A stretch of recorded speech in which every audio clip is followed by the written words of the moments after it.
Today we are going to be looking at the sources of EU law. An appreciation of the status of European Union law requires an understanding of its relationship with the legal systems of the different member states making up the organisation. Inside the EU, there are in fact 29 different legal systems.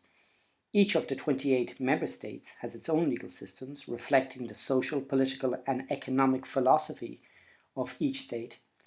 And then there is the EU legal system. Let's first take a look at the different social models in the European Union. For the sake of simplicity, the social models existing inside the EU can be broadly broken up into 5 main groups. The continental model, typified by France. The Scandinavian model, relied on in member states such as Sweden, Denmark, Finland, the Netherlands, and increasingly Germany. The Mediterranean model, used in member states such as Greece, Italy and Spain. The Anglo model, developed in the United Kingdom.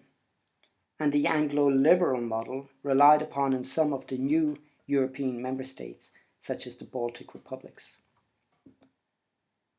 Alongside the 28 different national legal systems reflecting variations of the 5 basic social models set out above, is found the EU legal system. Given the difference in the member state social models making up the EU, the adoption of EU legislation can be complicated, as it must take a form that is an acceptable compromise for each member state. Indeed, it was for this reason that qualified majority voting was introduced. Now, let's take a look at the first basic principle governing the relationship between member state law and EU law, namely the supremacy of EU law. The relationship between EU law and national law is not unlike the relationship between the United States federal law and the laws of the individual states making up the United States. However, unlike US law, there is no supremacy clause set out in the EU treaties stating that EU law takes precedence over national law of the member states. Thus, it was left to the Court of Justice, or the ECJ, to enunciate the supremacy or primacy of EU law over national law in its judgment entitled Costa and Enel. Although the Court of Justice established this principle in 1963, national member state constitutional law jurisdictions in member states such as Italy, Germany or France struggled with the consequent duty to overrule and set aside national laws that conflicted with EU law provisions. However, over 50 years later, the doctrine now appears to have been accepted to varying degrees throughout the EU, as witnessed by the inclusion of Declaration 17 into the Lisbon Treaty, confirming the supremacy of EU law. It is to be noted, however, that the confirmation of supremacy doctrine was not expressly included in the Lisbon Treaty, but in a supporting declaration, presumably because the declaration has less legal significance and thus was more acceptable to the member states. Now let's take a quick look at the scope of EU law. As we have seen, the scope and limits of EU law are set out in the different treaties leading to its establishment. There are said to be both primary and secondary sources of EU law. The treaties are considered to be a primary source of EU law. The legal acts adopted by the institutions pursuant to the treaties are referred to as secondary, or a secondary source of law. There are 2 different sources of EU law, primary and secondary. The fundamental or primary source of EU law is found in the different treaties making up the EU. The 2 main treaties governing the EU today are the Treaty on the Functioning of the European Union, the TFEU, and the Treaty on European Union, the TEU. EU commercial law provisions are set out in the TFEU, and issues of a more political nature are dealt with by the TEU. Thus, EU internal market or competition law rules are contained in the TFEU, and consequently these provisions, in accordance with the case law of the Court of Justice in NL, Costa in NL, take precedence to national law provisions. EU institutions such as the Commission, the Council of the European Union and the Parliament are responsible for the proposal and adoption of secondary EU legislation. Secondary sources of EU law are divided into four main categories. The first is regulations. Regulations are the most powerful form of secondary legislation. Once a regulation is adopted, it enters into force directly into the law of all the member states, automatically taking precedence to existing national law provisions.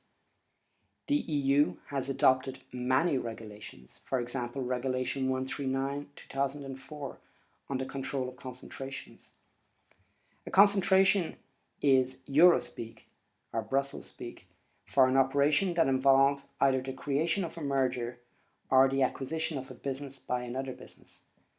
A concentration can also occur when two businesses establish a joint venture between them. Pursuant to the terms of Regulation 139, concentrations meeting certain thresholds have to be notified to the European Commission in order to ensure that they do not significantly impede effective competition within the European Union. The second source of EU law is directives. Directives are the most common form of EU law and, unlike regulations, are not considered to be directly binding on member states. Before taking legal effect, directives normally have to be implemented or transposed into the member state law by the national member state parliament. In the United Kingdom, this normally occurs by way of the adoption of an Act of Parliament. Directives normally contain a date by which implementation by the member states must take place. When implementing a directive into national law, the national parliaments are only required to achieve the purpose for which the directive was adopted. They do not have to implement its terms word for word. Consequently, where a member state already has equivalent legislation in place, it will not be required to implement the directive. If a member state fails to implement a directive, it may be subject to legal proceedings before the Court of Justice, which may find the state in question. The third type of legislative provision is decisions. Unlike directives and regulations, a decision is usually not general in nature and is only binding on the specific member state, company, or individual to whom it is addressed. EU decisions are often adopted in the area of EU competition law by the European Commission. And the final form of EU legislative instrument that exists are recommendations and opinions. Recommendations and opinions are not legally binding on the parties to whom they are addressed and are considered as having only an influential value.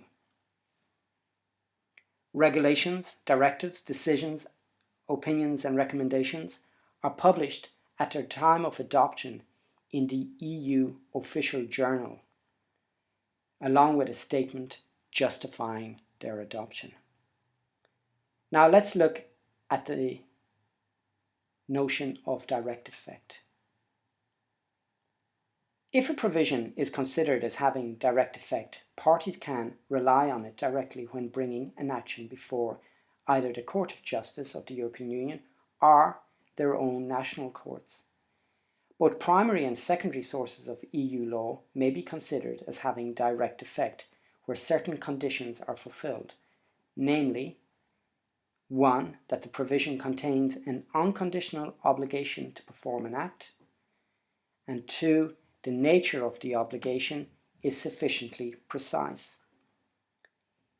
EU law can have both vertical and horizontal direct effect. Vertical direct effect refers to the right of a party to rely on EU law provisions in actions taken against its national member state authorities. When a provision has horizontal direct effect, a party may enforce the provision against another individual before the courts. Now let's look at the doctrine of direct effect as regards primary sources of EU law. Nowhere is it provided that the treaty provisions have direct effect, i.e., that they may be relied upon directly by citizens before the courts. However, the Court of Justice did not hesitate to make such a finding in the celebrated case of Van Gendon-Loos.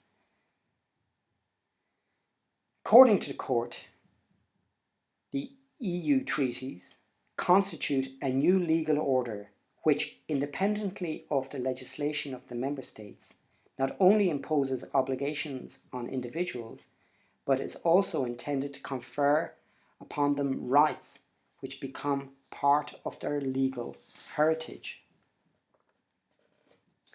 Treaty provisions can be relied on both horizontally against other citizens and vertically against national state governments. However, it should be recalled that not all treaty provisions have direct effect. For a treaty provision to have direct effect, it is necessary that the two criteria concerning unconditionality and precision be met. Now let's take a look at the doctrine of direct effect and secondary sources of EU law. Not all secondary legislation is considered as having both vertical and horizontal direct effect. Pursuant to Article 288 of the TFEU, regulations are considered as being directly applicable in all member states and may be relied upon both as regards actions against member state authorities, i.e. a vertical direct effect, and actions against other individuals or companies, i.e. a horizontal direct effect. However, directives and decisions are only considered to have direct vertical effect and may not be relied on horizontally, i.e. as against other parties. Now finally, let's take a quick look at the sanctions in place for the non-implementation of directives by member state governments. As we have already seen, Article 258 of the TFEU, where a member state fails to implement a directive, the Commission may bring it before the Court of Justice of the European Union. Normally, prior to bringing a court action against a member state, the Commission will enter negotiations with the state, hoping to resolve the matter amicably. Most cases of non-implementation are resolved in this way. Where a member state fails to implement a directive, third parties may, in certain circumstances, sue the member state for any loss they have suffered resulting from the non-implementation of the directive. The right to bring such an action exists where the directive confers an individual right on the party bringing the action, the nature of the right is ascertainable from the directive itself, the infringement by the state is sufficiently serious, and there is a causal link between the infringement by the member state, i.e. the non-implementation of the directive, and the loss suffered by the individual. Such actions may be brought whether the directive is considered to have direct effect or not.